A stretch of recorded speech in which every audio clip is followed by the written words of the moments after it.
welcome to Scrappin with Sheri and project recipe number 39. Now I showed you last week how when I'm going through the book and I see photos, I go ahead and stick a Post-it note if I know specific photos will work great with a specific layout.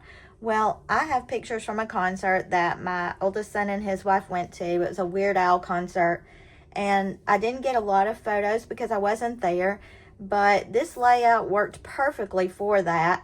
And I had started pulling scrap papers just to empty up some folders. And as I was finding those papers, I started grouping them together thinking, oh, this would be good for the Weird Al concert because it's bright, it's cheery, it's related to a show. There are several reds in the pictures. So I just pulled these out. I made a pile of them on my desk and stuck a Post-it note on there to remind me when I got to this set of papers that this is what I wanted to use them for.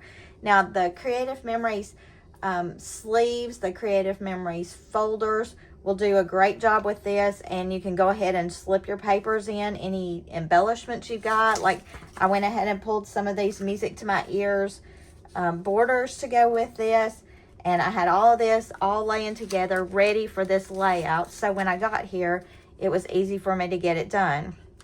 Now, the red is going to be the main part of my layout, and it's going to be where this beige is right here. It tells you to get the beige cardstock and build your layout on it. Well, the problem is these sheets are not full-size sheets. This was from a Gnome paper pack, but I absolutely love this little red that's left over. So I decided that I would use these as my background and make this green part right here. I'm kind of doing it backwards. So instead of cutting this green part and layering it on, I'm going to be putting my red onto that. So I find in looking at that, that's a 3-inch piece. So if I lay this out as my background,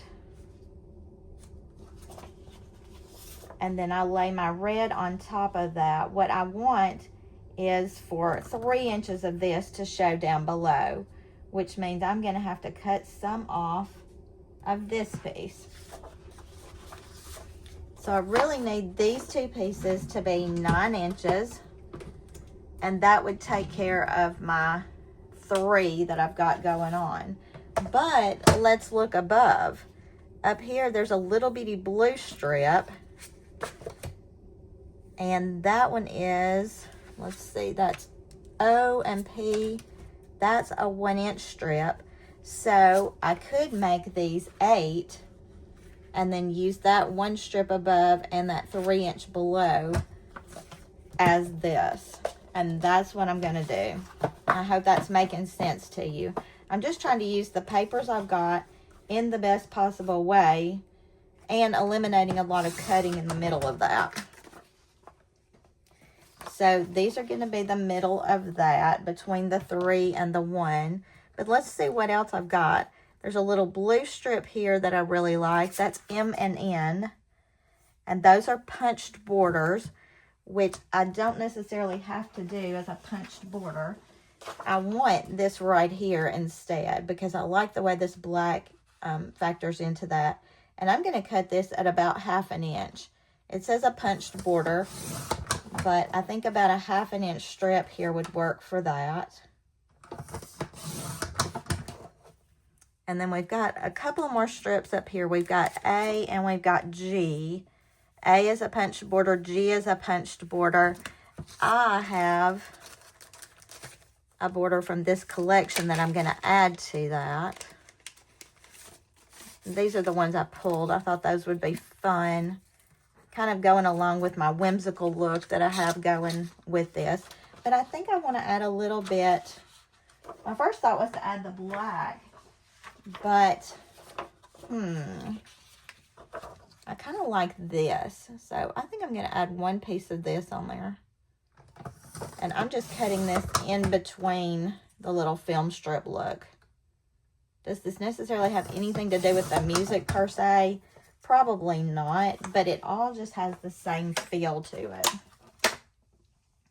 So let's put these pages together, see what we've come up with. And I'm going to line this up on my mat for starters, just to try to get things lined up well.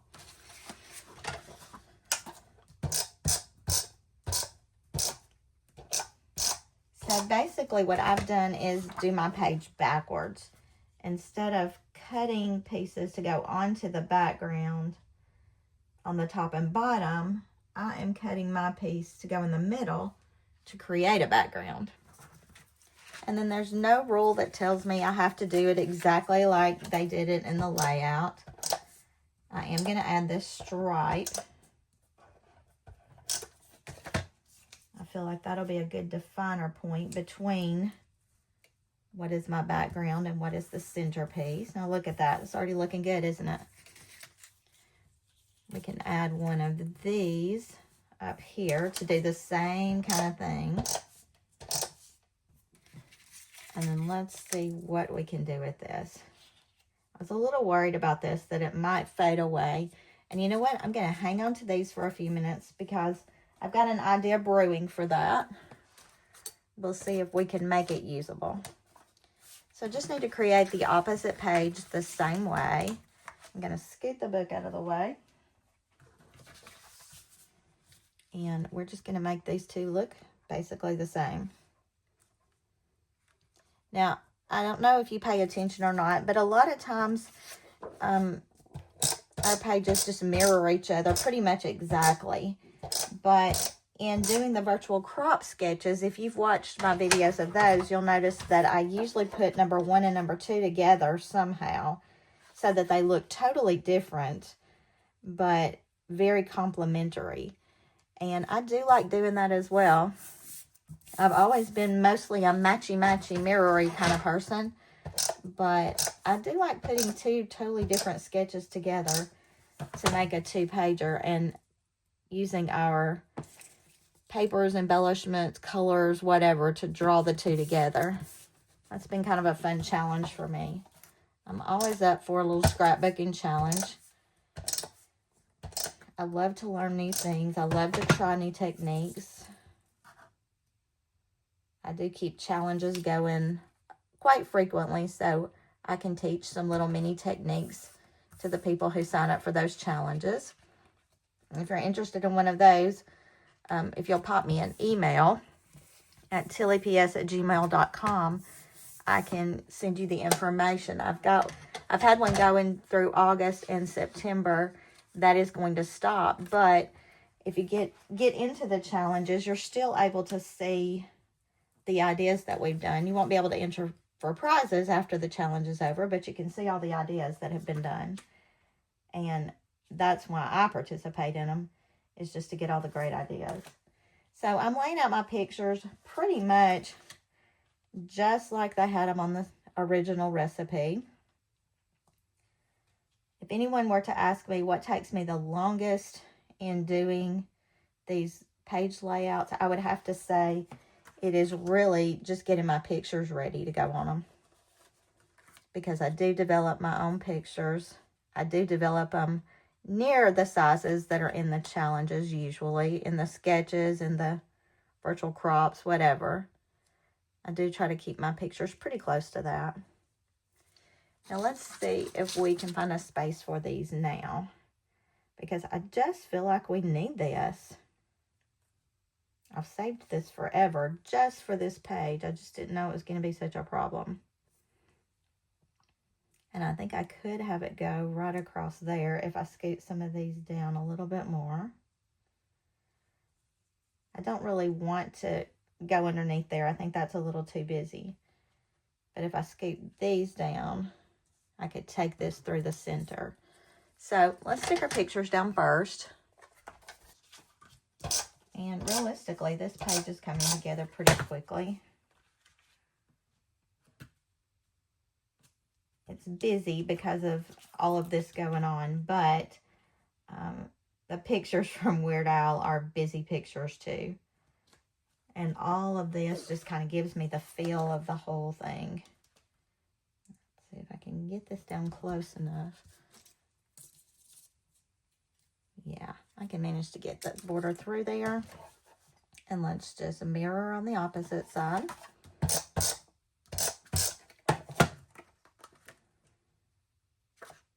I'm just trying to keep my spacing here to here the same, or pretty close.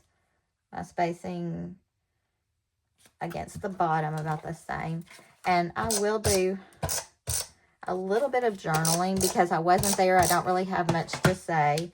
The one thing that I do have to mention when I do this is the fact that when my daughter-in-law saw this, she wanted to go because she thinks Weird Al is so hilarious. And my son agreed, but he absolutely hates clowns. And he did not know that the opening act was going to be this clown called Pity Party. So it was kind of I don't know. It was kind of funny for him because he did not know that. It was kind of scary for him. He has always hated clowns, so that part was not his favorite. So our last step is just going to be to finish out with the borders. And I'm going to slide my paper up to do this.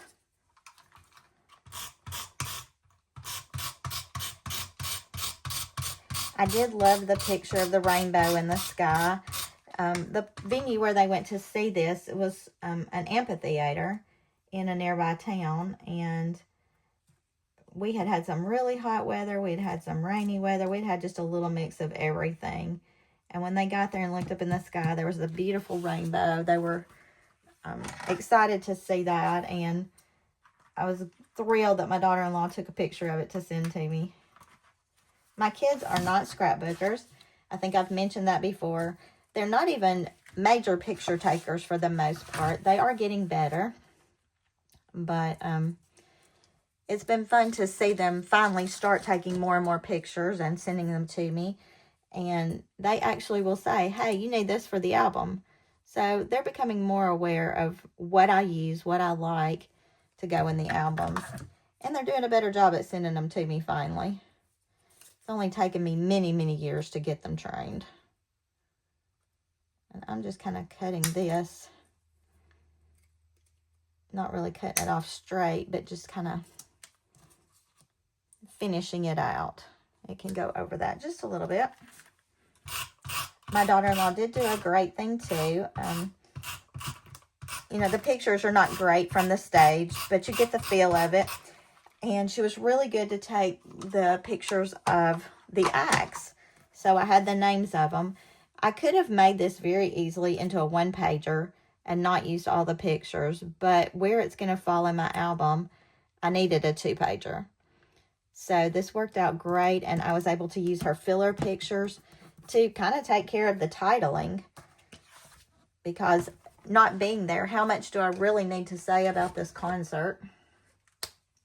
I did find in the Music to My Ears stickers that came in the music secret box, I think it was the second secret box of 2025, I found this sticker that says the opener, and I thought this would be a nice thing to put on. Not sure where. I don't want to put it over Big Al, so I think I'll put it right here in this corner. And then I'll do a little journaling to go there, probably with the date, and that may be about it. The story about the clowns, and that'll be all I need on there. But here's the recipe that we came from. Here they've added a big journaling here with some embellishments.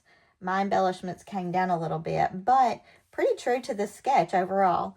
So this is project recipe number 39, done with Weird Al and some leftovers. I don't know if I told you or not, but this background was from Showtime, as was this, and I think the black stripe was from Showtime as well. So if you want to create this page, you can do that using several pieces from Showtime collection. But that's project recipe number 39 in the books. And until I see you next time, happy scrapping.